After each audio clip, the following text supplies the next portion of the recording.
Good evening and welcome to the Daily Aztec broadcast. I'm Jacob Sullivan. And I'm Lauren Akabori. On April 22nd, both University of California and California State University systems announced that COVID-19 vaccines will be required for all students, faculty, and staff on campus. The vaccine requirement will become effective at the beginning of the fall 2021 semester.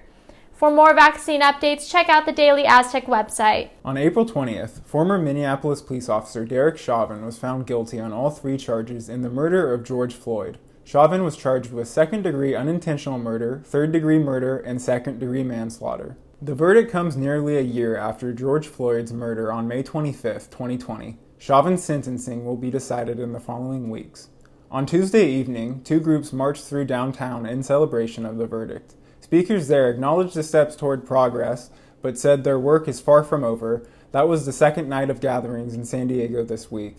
On Saturday, April 17th, a group of approximately 200 gathered in downtown San Diego in support of the families of Daunte Wright, Adam Toledo, and the Black Lives Matter movement.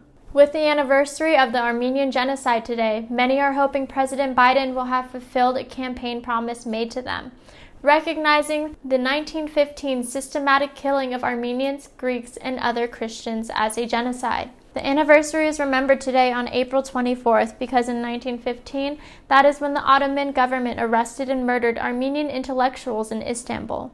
The act escalated into mass deportations of Armenians. About 1.5 million people were killed because of this. This was done in an attempt to homogenize the Ottoman Empire, making the actions a genocide. Despite this, many presidents since Reagan have been wary to publicly claim as a genocide.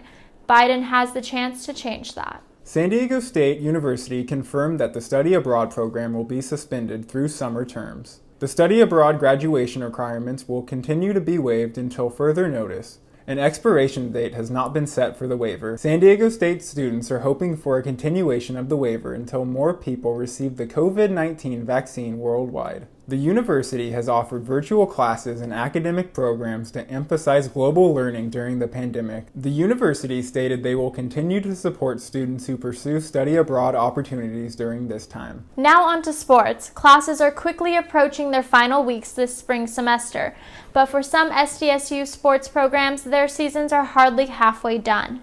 Baseball leads the nation in batting average, hitting .339, and showed off the bats last weekend against Fresno State, taking 2 out of 3, including a 21-14 Sunday win to cap off the 3-game set. The Aztecs return to out-of-conference play this weekend, welcoming Dixie State.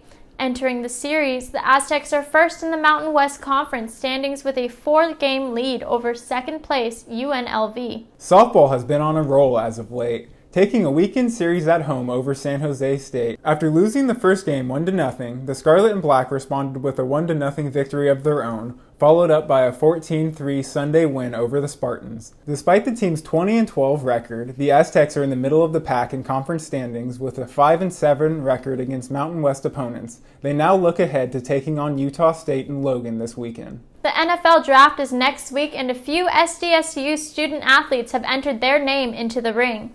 We'll have weekend-long coverage of the draft and follow where all the Aztecs land right here and on thedailyaztec.com. For other sports updates, be sure to also follow us at DAztec Sports on all social media platforms. That's all from us here in the studio. Thanks for watching, and make sure to keep your eyes peeled for our next broadcast on all the latest SDSU news.